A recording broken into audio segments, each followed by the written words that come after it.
Juicy, my friends and I decided to go out for a getaway. And as you'd imagine, it was all fun and games, and obviously, we wouldn't mind having more of this. So one of them decided to recommend that in 2 weeks' time, to end for another getaway. And in my mind and in my pocket, I was like, I cannot afford this. God, you know, in my heart, I cannot afford this. But sasa natoa wapi nguvu ya kuambia hivyo? Because as much as we'd not want to admit, sometimes the peer pressure would always want us to just keep quiet for the sake of, I don't know, your sanity or whatever. So, Mimi, Aki, honestly, as much as I said yes to that, I knew I will not be able to attend the other getaway in 2 weeks' time because I felt like it was a bit too soon. I would like have to overstretch or dig deeper into my pockets for me to be able to fund that. So a few days later, one of the friends suggested that badala tufanye in 2 weeks time, let's like push it kidogo to at least a month because can't go for 2 getaways in a month. It wouldn't make sense. Hey, that was the best moment of my life because I was like, guy, you read my mind. But Mimi, I didn't have the guts to speak out. Like, what am I saying? As we grow older, as we advance, we start realizing that our priorities are changing and the differences in salaries or incomes between friends or in friend groups are becoming more apparent. Some of the people in the friend group are financially killing it, while others are just like straining to make ends meet or just starting to get up from a huge financial crisis. But, you know, the friendship must continue. And this scenario made me think how many people out there are experiencing wealth gaps in friendships and how are you guys able to navigate it? I really wanted to understand if I am to continue this friendship, am I going to be able to maintain my sanity, maintain the true me, and be comfortable in my own skin? And one of the things I noted is gaining financial literacy. Look, kuna time nilikuwa nasoma the Smart Money Woman, and I think I did a review here. And I wonder why I didn't use the tips I learned there then. But I realized that so as we get into this moneyed world, you need financial literacy for you to be able to navigate the wealth gaps in friendships. You'll be able to understand that there are different financial statuses. And not just for you, but for the entire friend group. You'll be able to understand that the differences are caused by debt, incomes, investments, expenses. You'll be able to understand that you need to not judge. You need to not over depend on the other person who maybe earns more than you. You'll be able to develop empathy and patience with one another. Read books.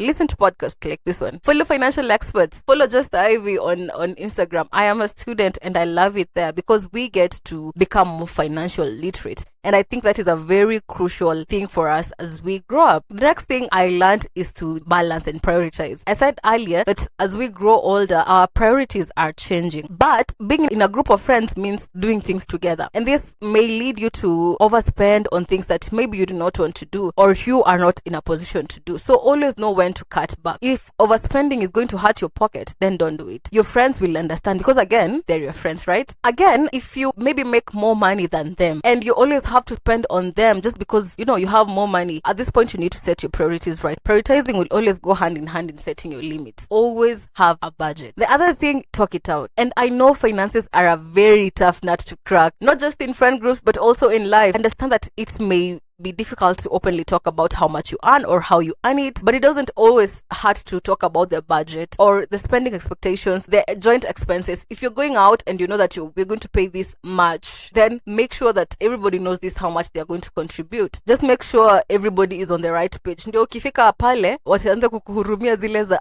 ama nikubaie. No, it's not that I can't afford or maybe I can't afford it, but it's just like not within the budget that I have set. Also, if you're making more than the rest, please just avoid giving unsolicited advice. Ati, guy, imagine situation, please just shut up. Or acting like you have all the answers to money. I know what I'm doing. I want to spend 3,000 and that is what I can afford for now. So if you feel like you want to give me advice on how to spend my money, please just shut up. The other thing is so an opportunity for you to grow as a person and just learn from them and what they're doing and what they're not doing. Apart from just going out and having small talk, gossip and everything, create an environment within the circle that encourages personal growth and financial empowerment. Create an environment that you'll be able to grow financially. But There's a buzz to this because this will not create a sense of entitlement or leave room for contempt or resentment. At sasa unafeel juu kuna beshte yako mwenye hajafika place mmefika. Now you start gossiping or looking down on them and huyu naenda shinanga kitusumbua na hizi makonkols zake. Maybe the last thing is avoid comparison. We are growing. Some of us are in corporate, some of us are in businesses, some of us are just starting out, some of us are just relying on their parents. There's just too much to this financial thing than we can comprehend. So just stay in your lane. Comparison is always the thief of joy. If someone wins, celebrate their wins. If someone is in need, be on their level to pick them up. Focus on the common interests and values in the groups rather than comparing your wealth. Oh, we bado nenda